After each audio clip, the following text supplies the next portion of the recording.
Bom, a gente vai continuar nosso estudo. Agora estamos no livro de Mateus, no capítulo 12, e hoje a gente vai estudar do versículo 9 até o versículo 14. Semana passada a gente viu do versículo 1 até o versículo 8. A gente vai dar continuidade aqui no texto. Mateus 12, de 9 a 14.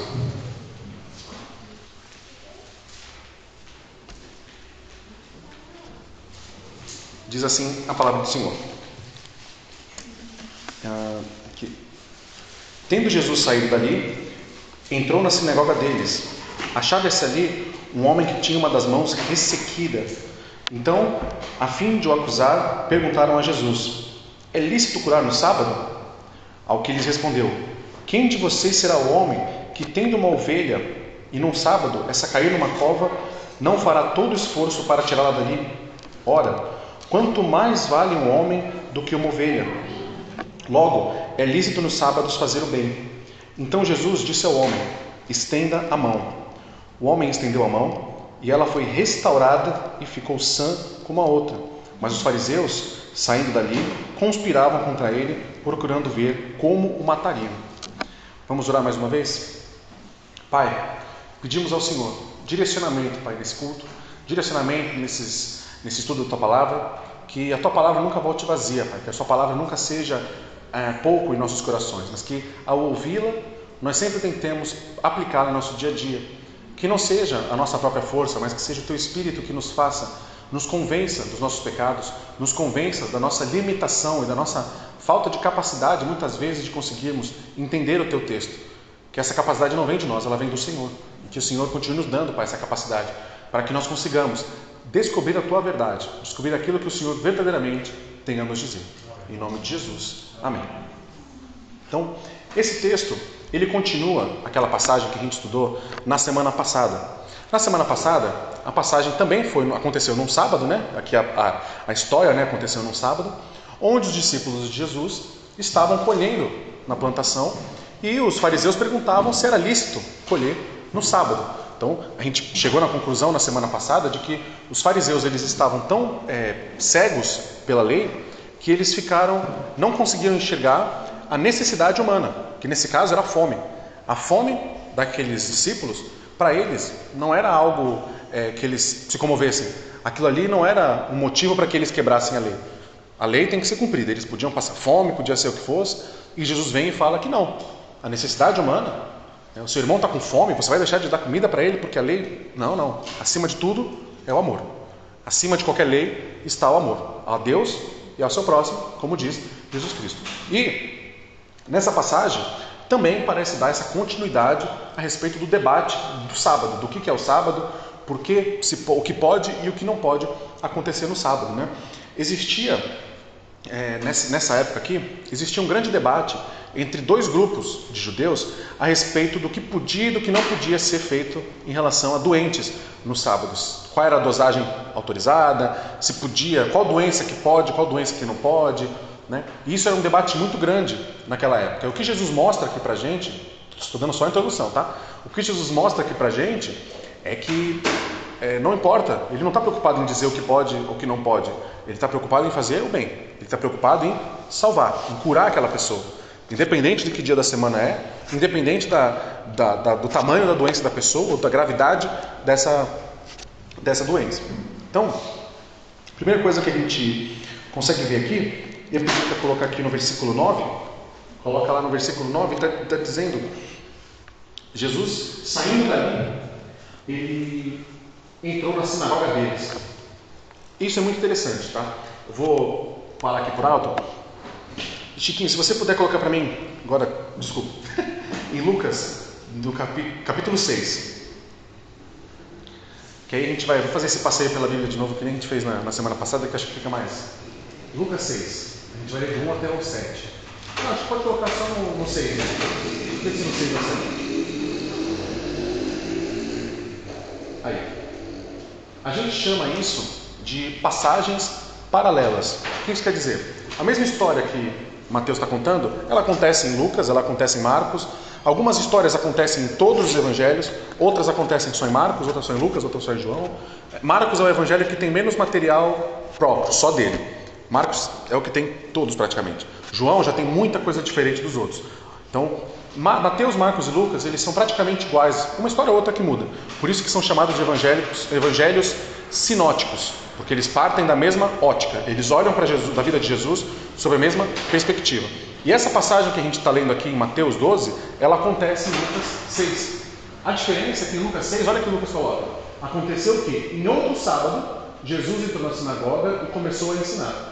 O que isso quer dizer? O texto de Mateus, quando a gente lê o texto de Mateus, dá a entender que acontece no mesmo sábado, que Jesus está ali vendo seus discípulos colhendo, ele fala que podem, e logo na sequência ele já encontra um homem com a mão ressequida, né? Logo na sequência, Mateus escreve dessa forma. Já Lucas diz que na verdade não, foi outro sábado. Isso não altera nada no texto de Mateus, porque facilmente dá para a gente interpretar também que pode ser outra data, não precisa ser necessariamente a mesma. Voltando lá para Mateus, o propósito de Mateus ter escrevido dessa forma, dizendo, colocando as duas coisas juntas, né, saindo dali, tudo mais, Mateus 12:9, ele ter colocado, né, que tendo Jesus saído dali, entrou na sinagoga deles. Esse tendo saído dali pode significar um tempo corrido, mas a gente sabe, graças ao que Lucas escreveu, que não foi logo na sequência. Jesus passou outro sábado, no sábado seguinte aconteceu isso. Mateus ele junta as duas narrativas de sábado, porque o propósito de Lucas nessa parte do texto é mostrar que Jesus Cristo é o Senhor do sábado, ele é o Senhor do descanso. E para isso ele juntou as duas histórias que acontecem em sábados diferentes e colocou juntas, sem dar um indicativo de tempo preciso. Isso não faz a Bíblia ser errada, ele não está errada dessa forma, mas é porque cada autor de cada evangelho tem um propósito diferente. Como a gente estava falando no EBD mais cedo, cada um deles tem um público que eles esperam alcançar. E talvez para Mateus seja muito mais fácil ele explicar sobre temas. Então, capítulo 11, ele falou sobre os discípulos. Capítulo 12, vai falar sobre o sábado. Então, ele junta todas as histórias que ele conviveu com Jesus a respeito do sábado e coloca todas num capítulo só. Então, quando coloca aí Jesus saindo dali, entrou na sinagoga deles, a sinagoga ali dos judeus. Continuando, no versículo 10, eles dizem assim, a pergunta achava-se ali um homem que tinha uma das mãos ressequida. Então, a fim de acusar, perguntaram a Jesus, é lícito curar no sábado? Primeira coisa, essa questão da mão ressequida, ela pode acontecer por inúmeros fatores, né? Existiam doenças de nascença, né? Seria aquela mão atrofiada, que pode ter, algumas pessoas nascem com isso, outras pessoas elas desenvolvem isso na vida, algumas podem contrair doenças que deixam a mão desse jeito, outras acabam ferimento. Então, o texto não nos deixa claro por que a mão desse homem é desse jeito, porque o propósito nem é muito esse, era mais mostrar que Jesus é o Senhor do sábado, esse é o propósito do texto. Então, não vou me delongar muito na explicação a respeito da mão ressequida, porque ela pode trazer para a gente inúmeras possibilidades de doença. Por exemplo, a Lisandra tem uma colega dela que tem a mão atrofiada, assim. Você vê que uma mão é grande, outra mão já é mais menorzinha. Ela nasceu com isso, é uma coisa dela, e pode ser que seja isso, mas a gente não sabe. O propósito do texto não é esse, mas só para a gente entender mais ou menos qual era o problema daquela pessoa e como Jesus resolve o verdadeiro problema, que nem era esse, era o pecado da pessoa, né? E dizendo aqui, né, essa forma de pergunta, né, que os fariseus estão fazendo aí, né, é lícito curar no sábado? É uma daquelas perguntas que se fazem para tentar pegar a pessoa no pulo, para tentar ver de que lado Jesus ia pender. Porque lembrando, existiam duas escolas de pensamento judaica, uma que permitia curar no sábado e outra que não permitia curar no sábado. Então os fariseus, eles queriam ver de que lado Jesus estava. É lícito curar no sábado? Para saber em qual dessas escolas Jesus Cristo se encaixava, né? E na verdade ele não se encaixava em nenhuma dessas, mas eles queriam ver se Jesus era de fato um judeu como eles, ou se ele era tinha outra fé, outra doutrina, né? E isso foi por isso que eles perguntaram. Existia uma regra meio costumeira nessa época de que, dependendo se a gravidade do problema da pessoa era algo que podia custar-lhe a vida, era então permitido que ela fosse curada. Não é o caso desse homem aqui, porque ele não tinha nenhuma... Essa situação em que ele está não era uma condição na qual ele tinha risco de morrer. Ele já estava vivendo assim. Ele não podia morrer disso. Então, na cabeça desses homens que perguntaram para Jesus, esse homem podia muito bem esperar até o sábado acabar, já que não era tão urgente. Por que ele precisa ser curado agora se isso não vai matá-lo? Ele pode esperar, né? E lembrando que na comunidade judaica, assim como os adventistas também, né, o sábado ele começa quando escurece. O sábado termina quando escurece, né? Quando, por exemplo, na sexta-feira, quando escurece, para ele já é sábado, já é o dia seguinte. 18 horas. Escureceu, sábado. E da mesma forma, o sábado só acaba quando escurece, né? Na cabeça deles, assim, o sábado, o dia é dia literalmente. Quando está o sol raiando, é dia. Depois que o sol acabou, não é mais dia. Então, o dia passou. É a mentalidade desses judeus aqui também. Então, isso mostra também onde está o coração deles nesse sentido, né? Dizendo assim, se ele pode esperar até o sol anoitecer, por que ele precisa ser curado agora? Para que essa pressa? Não é uma doença urgente, não é nada que vai matá-lo, para que essa pressa toda? Ele pode esperar, não é urgente. Mas aí, Jesus responde para eles no versículo 11: quem de vocês será o homem que, tendo uma ovelha e num sábado essa cair numa cova, não fará todo o esforço para tirá-la dali? Então, esse argumento de Jesus, isso já aconteceu aqui no Evangelho de Mateus. Esse argumento de Jesus, ele depende dessa comparação dos homens com os animais. A gente já preguei algumas vezes aqui e já aconteceu esse tipo de comparação, onde Jesus ele usa o exemplo dos animais para exemplificar o quanto os homens são mais importantes que os animais. E por que ele está dizendo isso aqui? Isso aqui parece muito vazio, óbvio, né? Mas o que acontecia? Os homens, quando tinham muitos gado ou muita ovelha, em volta do campo onde eles tinham os seus animais ali, né? Eles colocavam covas, armadilhas, para pegar predadores. Só que as ovelhas e os bois, as vacas, né, muitas vezes acabavam caindo na armadilha que era para os outros predadores, né? Só que aí o pastor que estava cuidando, independente do dia da semana, ele ia lá e pegava o animal, sendo sábado ou não. Então Jesus está perguntando, poxa, se um animal seu cai numa cova no sábado e você pega, por que você não pode ajudar o seu irmão no sábado? E Jesus está fazendo essa comparação, indicando também essa questão dessa superioridade que os homens têm em relação aos animais. Porque a gente lembra que Deus, quando criou o mundo, lá em Gênesis 1 e 2, Ele criou os animais, criou a terra, criou as plantas, criou o céu, o mar, mas somente uma das coisas que Ele criou foi feita à sua imagem e semelhança, foi o homem, né? O ser humano. Quando eu falo homem, não homem gênero masculino, eu falo homem espécie, né? Espécie humana. Quando Deus criou o homem à sua imagem e semelhança, foi a única coisa no jardim que foi criada a imagem e semelhança de Deus. Os animais não refletem a imagem de Deus. As plantas não refletem a imagem de Deus. A natureza, por mais linda que seja, não reflete a natureza de Deus. Por outro lado, o homem reflete a imagem e semelhança de Deus, porque Deus assim diz. Então, se você tem a capacidade de ter essa compaixão de ajudar um animal seu no sábado, estando ele correndo perigo, por que você não salva o seu irmão? E nesse caso, o exemplo de Jesus ele é muito preciso, né? Jesus, né, assim, mestre da comunicação, de tudo que existe, né? Muito preciso nessa comunicação. Ele deixa claro que ele sabia que um animal, um boi ou uma ovelha que caísse nessa armadilha, ela também não estava correndo um risco de morrer. A ideia dessas armadilhas, geralmente elas aconteciam para que o predador caísse, ficasse lá agonizando, né? Ou às vezes nem agonizando, às vezes só ficava preso mesmo. E aí o pastor ia lá, matava e às vezes se alimentava da carne daquele animal, ou usava os pelos dele para fazer roupas e tudo mais. Então a armadilha não era mortal. Jesus Cristo está dizendo, poxa, você vai pegar a sua ovelha que cai nesse negócio, nessa cova, a ovelha não está correndo perigo, mas mesmo assim, mesmo sendo sábado, você vai lá e salva. E seu irmão que também não está correndo risco, mas ele tem uma doença grave, ele tem algo que precisa de uma atenção, você também não presta ajuda. Que argumento é esse? Que lógica é essa que está na tua cabeça? Que você ajuda um ser que não é imagem e semelhança de Deus, mas um seu irmão, um homem, um ser humano, que é feito a imagem e semelhança de Deus, você não consegue ter essa compaixão. É isso que Jesus está criticando nessa pergunta. Ele dá essa resposta, criticando essa maneira deles pensarem. E ele continua ainda no versículo 12, dizendo, ora, quanto mais vale um homem do que uma ovelha, logo é lícito nos sábados fazer o bem. Então, esse versículo também ele chega a ser chocante para aqueles que estão ouvindo, né, de primeira, justamente porque ele coloca isso, né? Quanto mais vale um homem que uma ovelha. Então, esse quanto mais, ele faz parte da argumentação judaica, se chama kal waromer, é o jeito de falar, né? é um método que eles usam para argumentar. Significa, eles sempre quando estão no debate, eles utilizam essa comparação do quanto mais. Se a ovelha vale isso, quanto mais o homem. É um jeito de fazer com que eles entendessem o que Jesus estava dizendo.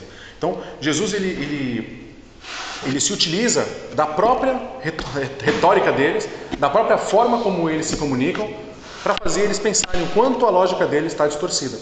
O quanto essa idolatria pela lei se tornou algo que deixou eles com o coração frio em relação ao seu próximo. E isso, como a gente percebe, não é um problema só deles aqui, é um problema nosso também. Às vezes nós até aqui mesmo na igreja, não consigo lembrar agora de casos claros, né, porque eu não estou aqui há tanto tempo assim, mas com certeza em algum momento a gente já acabou sendo muito frio com alguns irmãos em nome de uma obediência, sem se preocupar muitas vezes com o problema dos irmãos. Não estou fazendo acusações, estou dizendo que isso é normal da natureza humana. Às vezes a gente faz isso e nem percebe. Às vezes a gente é tão frio em temos que seguir a lei, temos que seguir o que está certo, é certo, é certo. E às vezes esse nosso rigor em excesso, esse nosso comprometimento com a verdade sem amor, faz com que a gente muitas vezes peque. A verdade e o amor precisam caminhar juntos.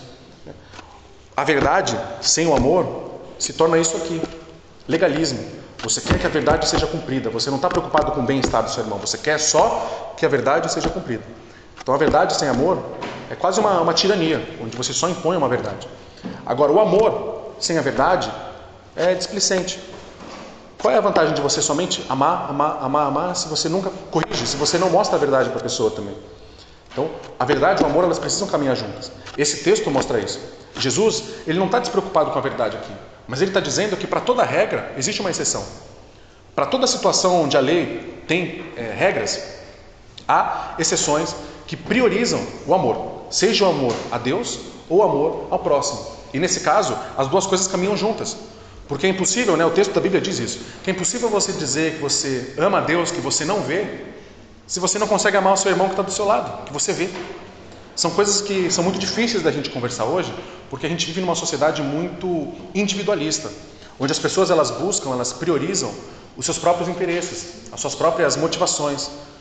Eu quero ser, o que as pessoas querem ser hoje em dia? Engenheiro? Não sei. Eu quero ser gerente de banco, sei lá. Esse é meu sonho, meu objetivo na vida. Sei lá, não é o meu, estou dando exemplo. Mas as pessoas priorizam muito os sonhos particulares, os desejos pessoais de cada um. Poucas pessoas se consultam para saber qual é a vontade de Deus para a sua vida. Ou como eu posso ajudar os meus irmãos, na minha caminhada. Qual é a preocupação de fato que a gente tem alimentado na nossa vida?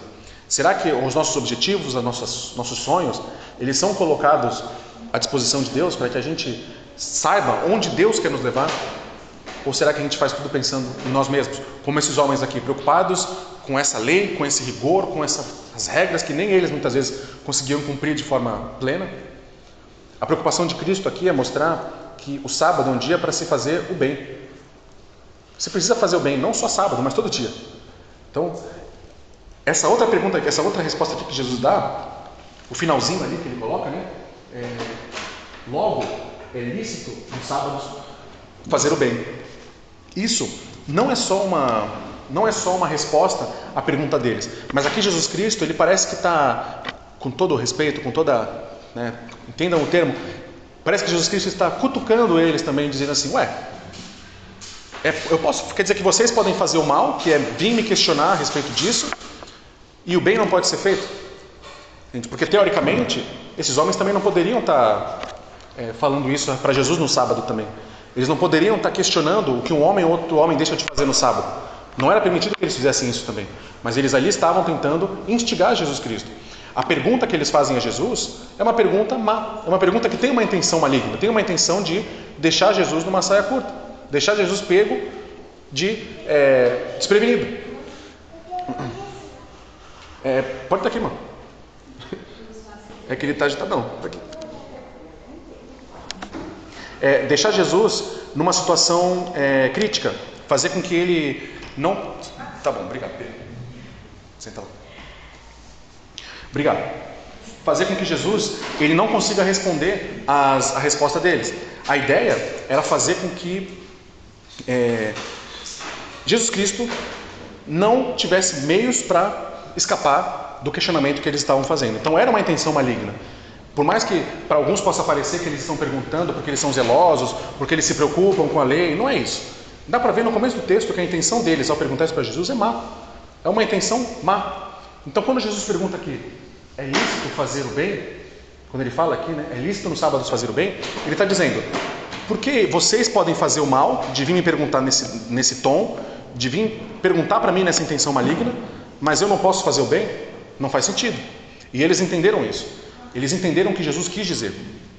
E no versículo 13, somente no versículo 13, é que de fato acontece a cura.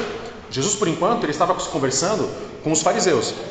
Ele viu o homem, pensa nesse cenário. Jesus Cristo, ele viu o homem com a mão ressequida.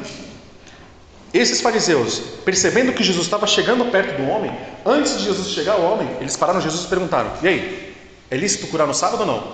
Antes que Jesus chegasse perto do homem. E agora, Jesus disse ao homem, ele chega até o homem e diz aqui no versículo 13, então Jesus disse ao homem, estenda a mão. O homem estendeu a mão e ela foi restaurada e ficou sã como a outra. Então, a cura, ela veio depois de uma palavra chocante, justamente para confirmar essa palavra. Jesus Cristo, no decorrer desse capítulo, tem sempre falado que Ele é o Senhor do sábado. Ele é aquele que de fato determina o que pode ou não ser feito no sábado, porque Ele representa essa figura, né? A gente falou na semana passada que o sábado pode ser muito bem traduzido como o dia do descanso, é o dia do descanso. E quando Jesus diz que Ele é o Senhor do sábado, está dizendo que Ele é o Senhor do descanso. Ou seja, aqueles que estão com Cristo sempre terão descanso. Não um descanso necessariamente, um descanso aqui físico, aquele soninho que você tem, aquele dia que você tira para não fazer nada, que é importante também. Mas Jesus está dizendo que somente nele há o verdadeiro descanso, que é o descanso eterno. Então quando ele diz que ele é o Senhor do sábado, é isso que ele está querendo dizer também. Não só que ele determina o que pode ou não ser feito no sábado, mas que por ele, através dele, todos podem descansar verdadeiramente. Todos de fato vão poder descansar. E a cura, ela vem depois dessa palavra, né? E Jesus, os fariseus eles tinham essa questão, né, de se era permitido administrar remédio, quanto era a dosagem, o que podia, o que não podia, dependendo da doença. E Jesus ele não está administrando remédio. Para vocês terem ideia, o texto diz isso para a gente, né? Jesus Cristo ele nem toca no homem, ele nem fala nada, ele não encosta na pessoa, ele não ora pelo homem, ele só estende a mão e ela foi restaurada. Jesus não queria provar nada para ninguém assim, nesse sentido de que ele é da escola de Shammai ou da escola de não sei o que ele era judeu, tal. Ele só queria mostrar que ele era o Senhor do sábado. Se ele quisesse colocar a mão, ia curar. Se ele quisesse só falar, ele ia curar também. Ele preferiu fazer dessa forma, porque nesse momento ficaria mais fácil deles entenderem que Jesus ele não estava dosando remédios, ele não estava dando poções, coisas desse tipo para que o homem melhorasse. A ideia de Jesus era só essa, estende a mão e pronto. No momento que o homem estendeu a mão, ele foi curado. E aí a sua mão ficou idêntica à outra.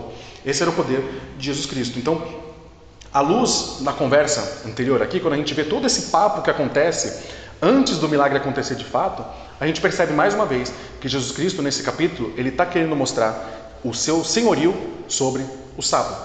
A gente falou na semana passada, eu vou reforçar nessa, que é importante sim que nós tenhamos um dia em que a gente de fato descanse. Para nós, cristãos, né, acabou sendo domingo esse dia, às vezes, né, onde a gente não trabalha, geralmente é o dia que a gente dedica para ir para a igreja, onde a gente tem exclusivamente, as atividades são todas voltadas para a igreja.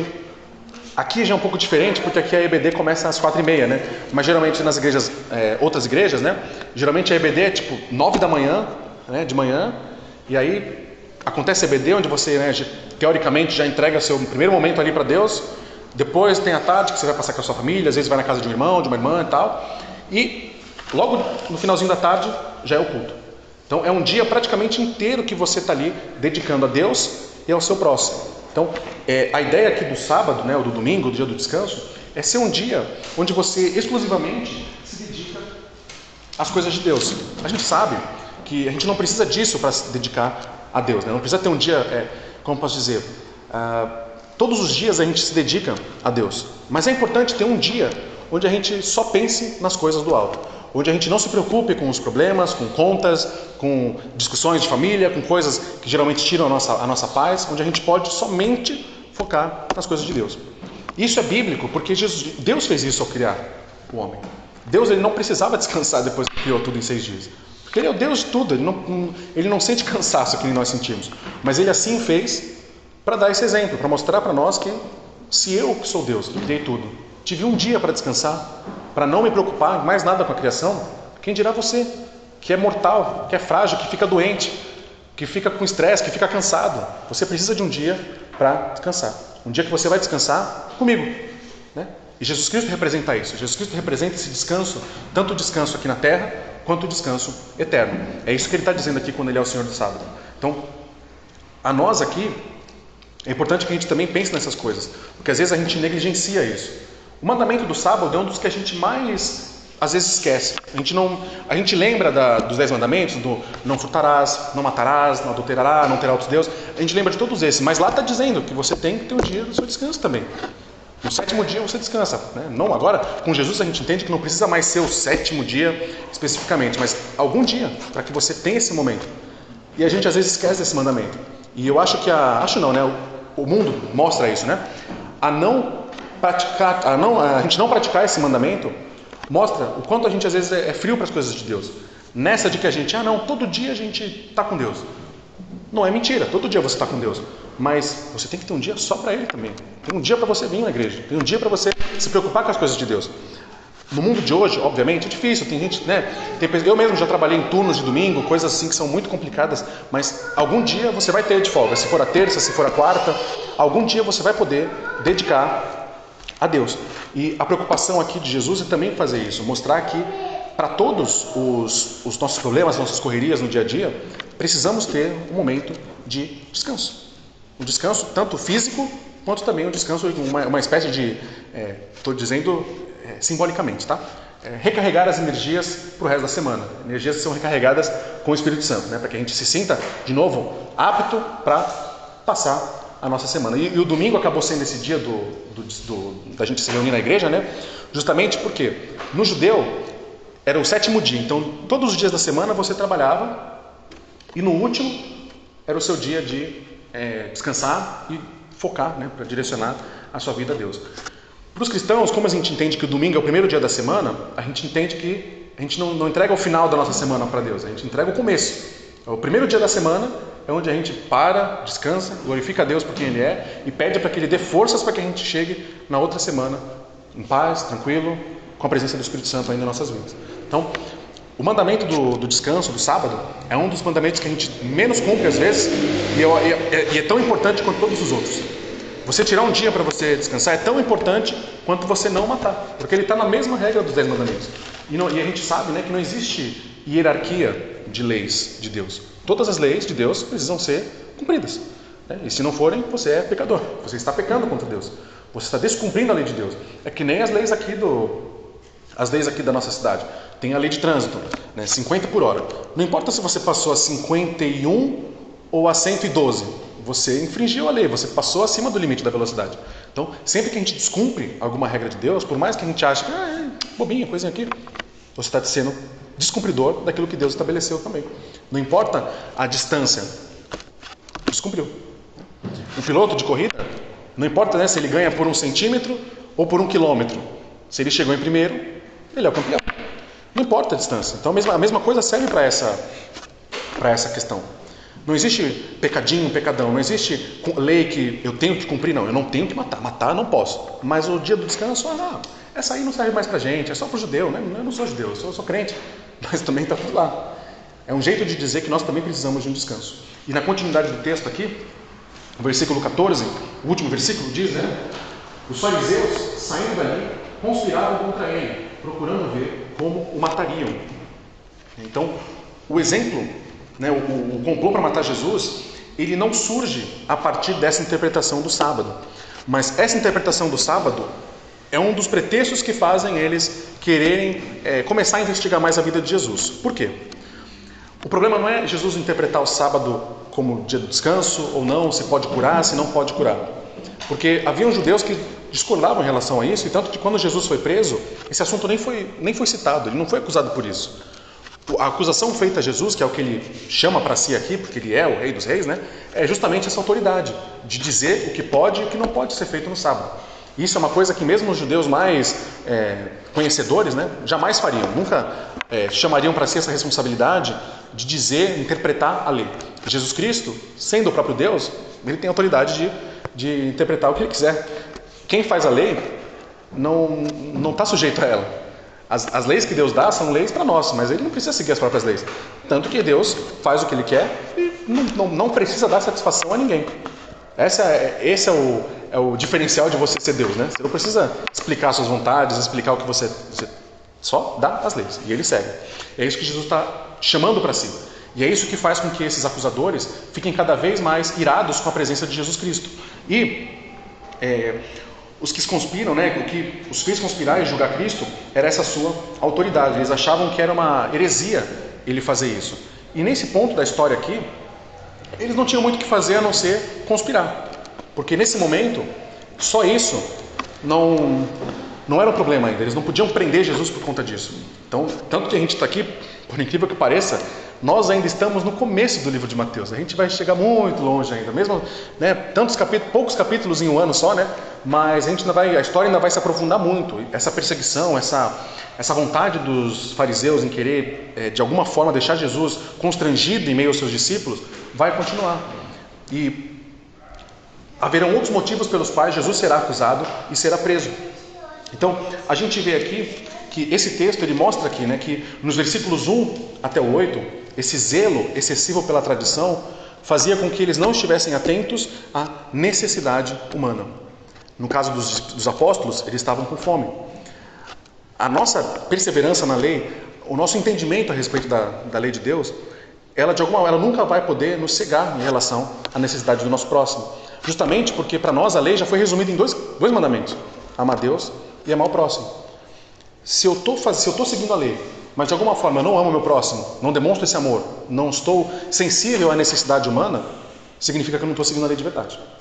E da mesma forma, essa passagem que a gente leu hoje, do 9 até o 14, mostra, é que se eu estou seguindo a lei e não estou atento ao sofrimento do meu próximo, eu também não estou seguindo a lei de verdade.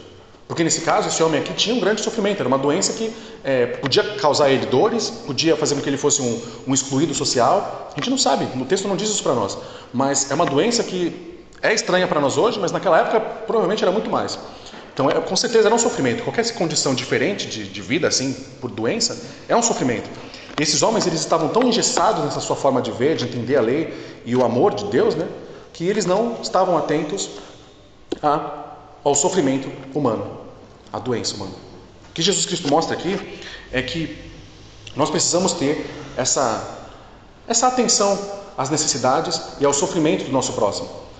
Porque de forma nenhuma a gente pode fazer com que a lei seja em nós um motivo de esfriamento. Costumam dizer que a teologia esfria o crente, que quando o cara vai para o seminário ele fica frio, ele começa a questionar muito, estuda demais e não quer saber mais da igreja. E não é verdade. A verdade é que quanto mais você aprende sobre Deus, mais você quer ser parecido com Ele, mais você demonstra as qualidades que Cristo tem. Se você vai para um lugar desse para estudar a palavra de Deus e você se esfria, na verdade o esfriamento ele já estava em você. Qualquer empurrãozinho você já estava mais para lá do que para cá. Essa é a verdade. Não existe sentimento induzido. As pessoas, no que tange o nosso interior, nós somos autênticos. Ninguém consegue implantar em nós um sentimento. Você tem que amar aquela pessoa, você tem que odiar aquela pessoa, você tem que se afastar de Deus. Os sentimentos eles não são inseridos em nós, eles surgem, eles crescem. O pecado pode fazer isso em nós. E da mesma forma, Jesus Cristo mostra aqui que da mesma forma que o único que consegue de fato inserir sentimentos em nós é Jesus Cristo. E por isso a gente busca Ele. Por isso a gente pede a sua misericórdia, pede a sua graça, para que esse amor a Ele e ao próximo seja colocado em nossos corações, para que a gente não caia nesse erro desses homens aqui, de achar que porque nós somos muito conhecedores da lei, nós não precisamos estar atentos à necessidade dos outros, ao sofrimento dos outros. Isso não existe. Não é esse o comportamento que Cristo espera da sua noiva. E para finalizar, eu vou ler aqui, que em nós impere o verdadeiro amor a Deus e ao próximo, para que jamais nos tornemos insensíveis às necessidades e sofrimentos do nosso próximo, em nome de uma falsa percepção da verdadeira doutrina. Que em nós habite esse senso de dever de que, como cidadãos do reino, jamais nós podemos deixar de caminhar em verdade, em amor. Amém? Vamos orar? A gente vai dar...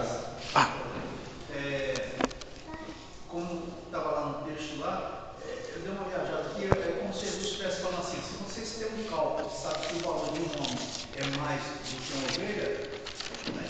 Então, eu estou dizendo que é lícito curar no sábado. Então é como se Jesus falasse assim, e para provar isso, aí ele não falou nada, não falou que se não manifestou, oração, né? Tá aí a confirmação que fazer o bem no sábado é lícito, é válido, né? Então eu quero entrar só num detalhe que não tenha nada a ver com o sábado, né? Nada a ver com o sábado, em guardar o sábado, e também com esse negócio de mandamento sobre o sangue. Nós sabemos que é uma denominação, e sabe que não se pode doar sangue, né? Testemunho de Jeová. Testemunho de Jeová, né? Por que essa questão em que você não pode, sabendo que o sangue pode doar vida, uma vida para uma pessoa? Porque muitas pessoas necessitam de doadores de sangue, né? Para se manter vivas, né? Do que ele precisar, que existe naquele sangue, seja plaqueta ou qualquer outro proteína naquele sangue. E o entendimento deles, então? O entendimento deles parte de Levítico 17, que a gente vai ler, não sei se... Não, mas eu vou adiantar já. O texto de Levítico 17 fala a respeito de sangue, que na cultura antiga, né, o sangue tinha aquela questão de representar a vida. Então, não podia beber sangue, não podia tocar em sangue, o sangue representava a vida da pessoa. Lembrando também que tinha aquela questão até das mulheres e tudo mais, que elas ficavam impuras no período em que estavam sangrando e tudo mais, porque as pessoas não tinham entendimento de como as coisas funcionavam biologicamente dentro de cada um, né? Então, o sangue era proibido, não podiam ingerir sangue, né? Tinha canibais e tudo mais, não podia ter nada disso. E dentro do que os testemunhos de Jeová entendem, eles acreditam que se você está pegando o sangue de uma pessoa, é como se você estivesse pegando a vida da pessoa, é como se você estivesse, de alguma forma, inserindo em você algo que não é seu, algo que é dado para outra pessoa. Esse é o argumento que eles dizem, tipo assim, o seu sangue é seu, Deus deu para você, é a sua vida, é uma bênção que Deus deu para você, o meu sangue é meu. Não pode fazer, porque para eles é como se fosse uma aberração, sabe? Uma aberração genética, sabe? Como se fosse uma afronta à criação de Deus. Deus criou você com o seu sangue, com a sua genética, com a sua mente, com o seu corpo e tudo mais, e você está colocando no seu corpo a identidade de outra pessoa, que não é você. Então eles acreditam que isso é uma afronta à forma como Deus criou a natureza. Então, na forma de pensar, eu não acho que isso, na realidade, pega, se for um filho, você acha que eles vão deixar a criança... Olha, eu tinha um colega de sala que era testemunho de Jeová, e ele falou com muito orgulho que uma pessoa da congregação que ele estava faleceu justamente porque não recebeu sangue. E ele falou porque assim Deus quis assim. E os médicos hoje, eles respeitam isso, né? Se a pessoa falar que não quer por questões religiosas, os médicos e técnicos não podem interferir na decisão da pessoa. Quer morrer? Vai tranquilo, né? Hoje a ciência evoluiu para isso. A gente sabe, nessa época Deus queria... Eles mesmos processam o hospital. Isso. Muitos até processam o hospital por conta disso, né? Então é uma coisa bem fora da realidade, assim, porque eles acreditam nisso, que algo que é feito, algo que é dado por Deus a outro não serve para mim. É a identidade dele, sabe? Na cabeça eles chegam a comparar, é a mesma coisa que eu casar com uma mulher que já está casada. Eles acreditam nisso. Eu estou pegando algo que não é meu.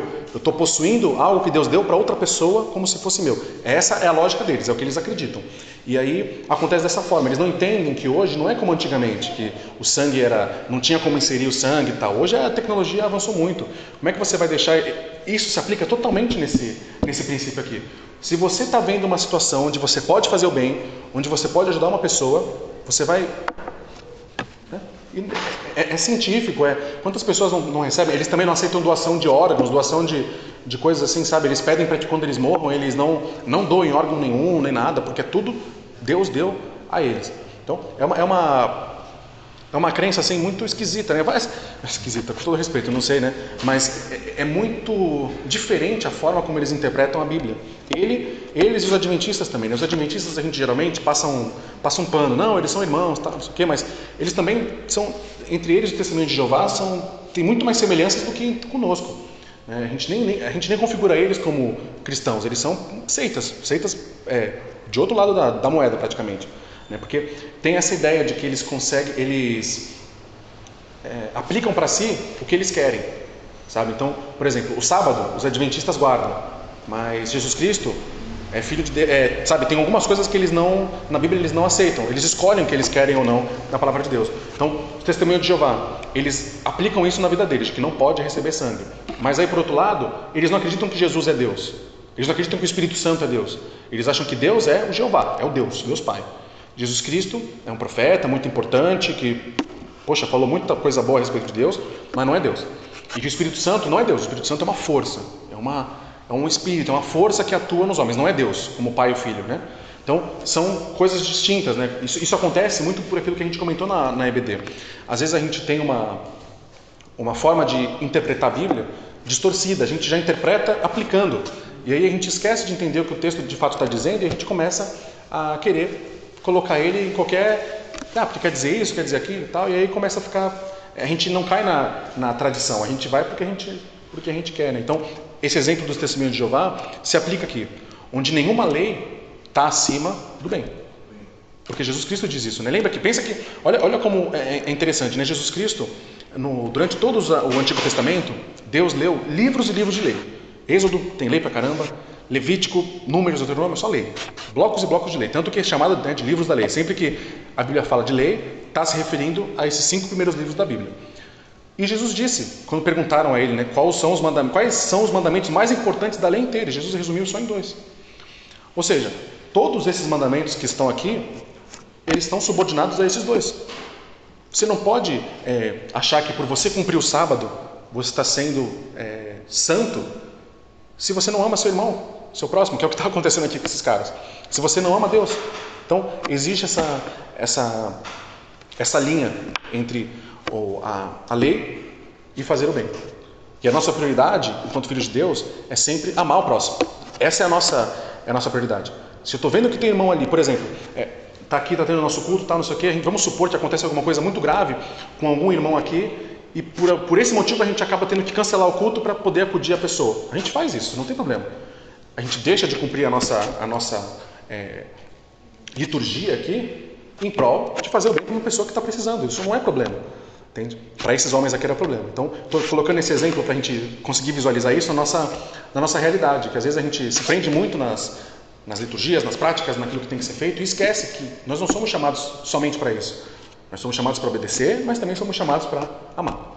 E que a gente ame o nosso próximo de verdade, não fingindo, dizendo que ama, mas mostrando esse amor de forma prática, cuidando, zelando, ajudando, né? Que é o que a gente demonstra. Assim a gente mostra, né, a natureza de Cristo. Se Cristo, sendo Deus, caminhou com pessoas tão diferentes, né, pessoas tão distintas, que careciam tanto de amor e de graça, que nós também tomemos como exemplo aquele que é o maior exemplo de todos, que é Jesus Cristo. Amém? Vamos orar? A gente já finaliza. Senhor, mais uma vez, Pai, te agradecemos por esse momento de culto, te agradecemos porque em meio a tantas dificuldades, em meio a tantas lutas que passamos durante a semana, o Senhor nos dá o privilégio de podermos nos reunir enquanto igreja, de nos reunirmos enquanto família, enquanto tua noiva que é a tua igreja, Pai. Te agradecemos, Pai, porque o Senhor, na sua misericórdia, permitiu que cada um estivesse aqui essa noite, Pai. Cada um dos irmãos que está aqui é importante ao Senhor, e tenho certeza que eles não vieram aqui pelas suas próprias forças, mas, como dissemos, eles vieram pelo Teu Espírito. O Teu Espírito Santo foi quem nos trouxe aqui. É o Teu Espírito que nos mantém unidos aqui enquanto igreja, porque nós temos o propósito único de glorificar ao Senhor. Que essa passagem que foi estudada hoje não seja algo que nós apenas lembremos como algo bonito, algo que é interessante, mas que seja algo prático. Que nós jamais deixemos de amar o nosso próximo, jamais deixemos de amar ao Senhor. Que a nossa vontade de obedecer ao Senhor seja viva em nossos corações, mas que esse desejo de obediência não venha fazer com que nós nos tornemos cegos às necessidades dos nossos irmãos, aos sofrimentos dos nossos irmãos, que muitas vezes precisam de nós, Pai. Que nós sejamos, Pai, os Teus embaixadores nessa terra, que as pessoas ao olharem para nós, vejam o Senhor, vejam a Tua glória, Pai, vejam o Teu amor, que através do amor que nós demonstremos pelo nosso próximo, as pessoas vejam o Teu amor, Pai. É isso que nós pedimos e já Te agradecemos, Pai. Em nome de Jesus, amém.